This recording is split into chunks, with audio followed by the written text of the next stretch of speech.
Government House Leader and Attorney General. Thank you very much, Speaker, for recognizing me to speak on Bill 65, an act to amend the Highway Traffic Act in respect of speed limits in municipalities and other matters, also known as Safer School Zones Act. Speaker, I stand here today as a very proud member of Provincial Parliament for Ottawa Centre. And my pride, Speaker, comes on behalf of my community and their incredible advocacy in making this legislation happen here at Queen's Park. Speaker, for some time as the MPP for a downtown community, Ottawa Centre, I have heard again and again from my constituents how important it is that we make our neighborhood streets safe.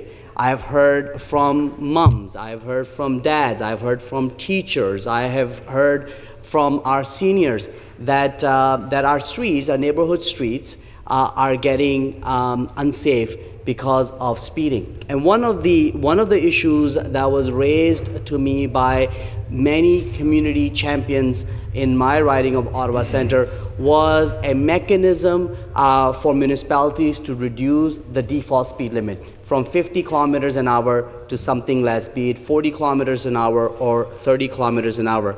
So, Speaker, as a result of those conversations, issues that I heard door to door as I visit my constituents on every weekend, from advocacies of people like Donna Shirelli and Catherine James McGinty, who are representative of many people behind them because of their engagement in the community. In last election in 2014, I committed to the community that if I'm re-elected, I'm going to work extremely hard in convincing the government in bringing forward legislation that would allow for reduction of speed limits, default speed limits on our residential street. In fact, Speaker, if one goes to my Facebook page, Yasir Naqvi MPP, you will see the video that I created back in 2014 campaign just outside St. George School in my riding in Champlain Park, making that commitment.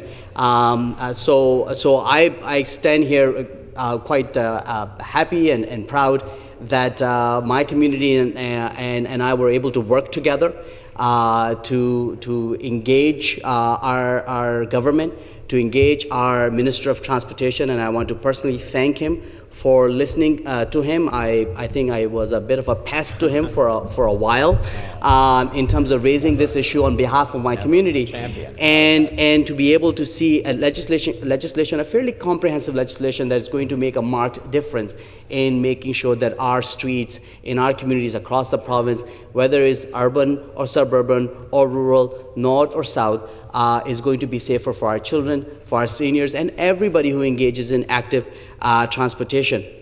Speaker, I do want to take this opportunity also to talk about an incredible community champion who spoke about safety in our community every occasion he had, who we recently lost in my community. Speaker, I'm talking about a gentleman by the name of Vance Fandry. Vance, unfortunately, Speaker, passed away on March the 14th of this year.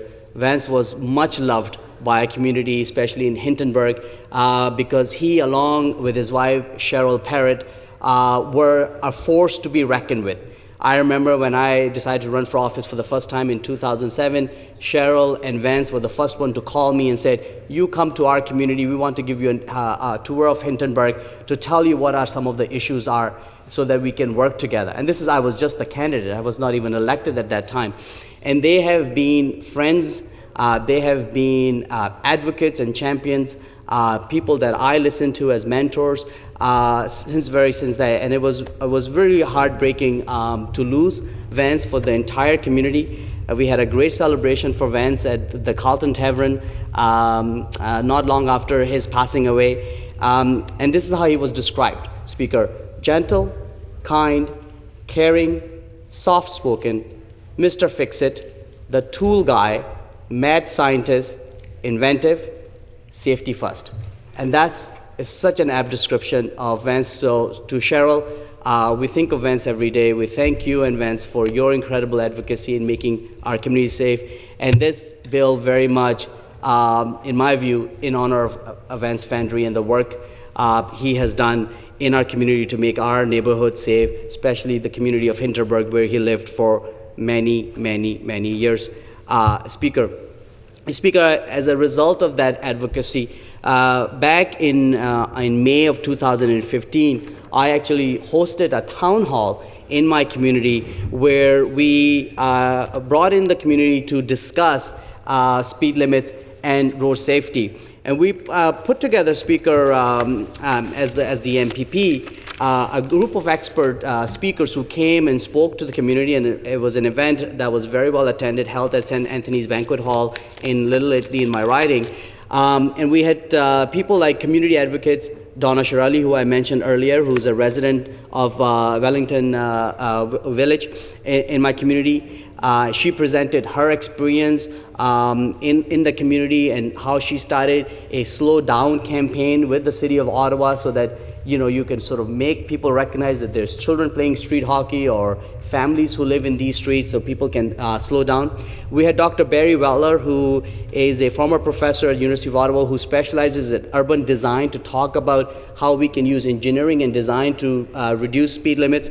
We had Constable Brad Tierney, who joined us from the Ottawa Police Service District Traffic Team to talk about how one can enforce speed limits and the kind of things that Ottawa Police Service is doing to make our streets safe.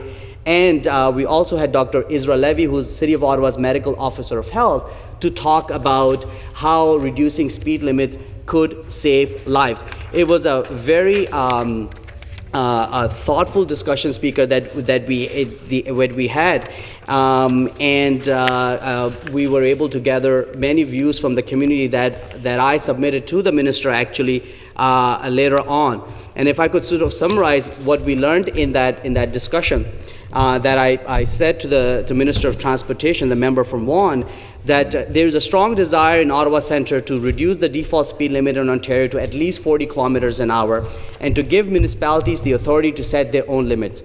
We also heard that the province should lead the way in shifting the current road culture, promoting active transportation and increasing safety of all members of our community. And Speaker, again, I stand really very excited that all those recommendations that was put forward by my community of Ottawa Centre, that was sent to the minister in a report that we developed along with the presentations that were given, have been adopted and are part of Bill 65.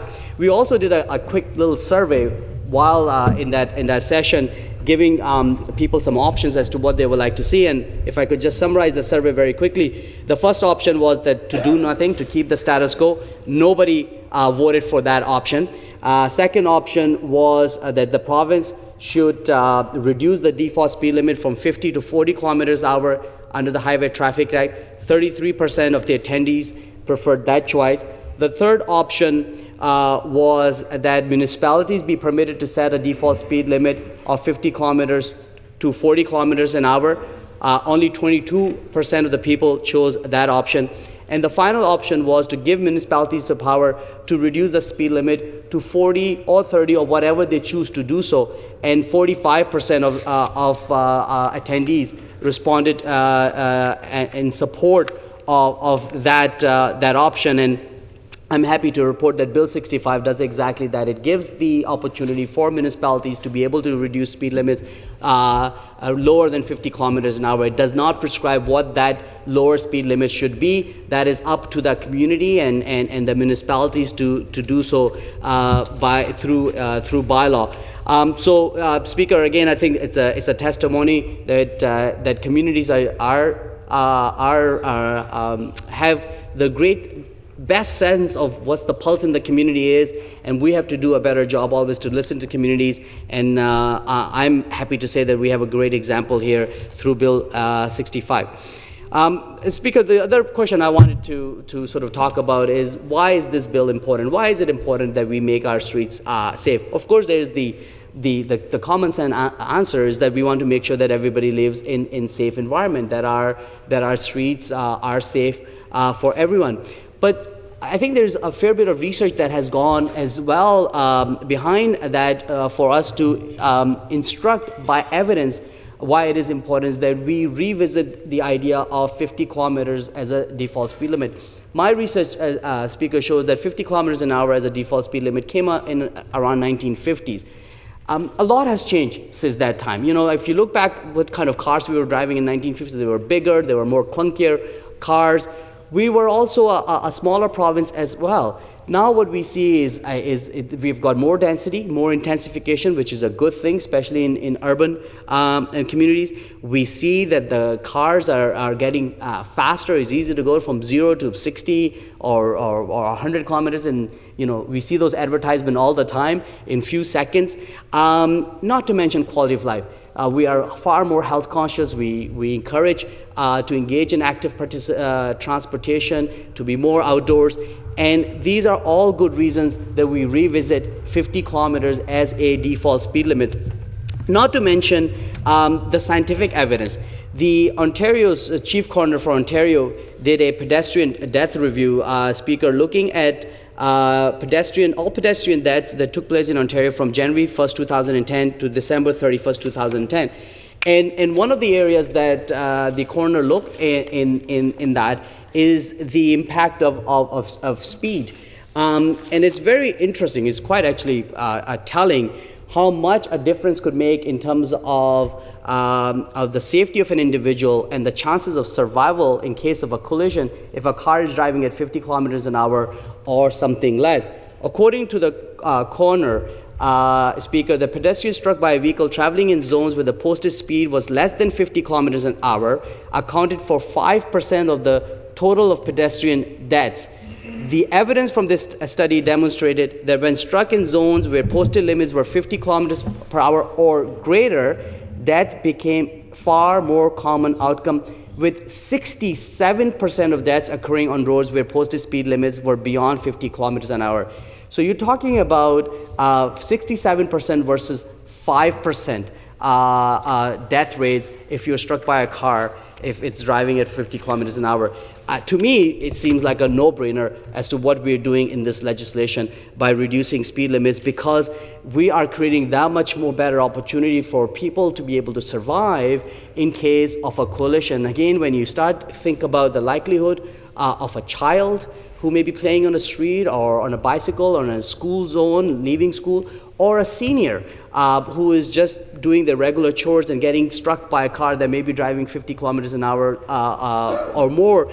And Speaker, it just absolutely, this bill makes sense, and that we create opportunities for our municipalities to be able to reduce speed limits less than 50 kilometers an hour. Speaker, I've had the opportunity also work very closely with the City of Ottawa and other municipalities like City of Toronto to get support for it, and I want to give a thank you to our Mayor Jim Watson in City of Ottawa for his support for this measure. Also want to thank Councillor Keith Aglai, who is the chair of the Transportation Committee. He and I worked very closely, Speaker, in our city bringing a motion asking the province to take these steps, and that's reflected. In addition, my councillors like Councillor Jeff Leeper, Catherine McKenney, David Chernashenko, and Riley Brockington have been also very supportive of me in this advocacy, and I want to thank them for the work they're doing in the community and for supporting our community and this bill in the legislation as well. Speaker, I also want to say that the other measures that are outlined in this bill around introduction of red light cameras in school zones and community safety zones is it's a very important tool, Speaker, because that will allow for to send a very strong message for those who speed in areas where we may have people who we consider vulnerable, like our Children in School Zones Act, that there is consequences. That if you speed, you will be fined. Now, I've heard from people sometimes saying, well, you know, speed cameras, that's not fair. It's a money grab. And my simple response is, it's not a money grab. You can avoid paying that fine by just following the law. It's only the Tories who say right? that. You don't have to speed. and get caught. Same thing goes for red light cameras. In Ottawa, in city of Ottawa, our municipality uses red light cameras quite extensively. Again, there's a very easy way of avoiding a fine that you may get through a red light camera. Don't break the law. Do not drive through a red light. If you don't, you won't get the ticket. Similarly, in this instance, Speaker, I think photo radars will be a strong deterrent for speeders who have no regard for the children in our neighborhoods who are coming to school. We are doing so much in encouraging our young people to walk to school, or bike to school.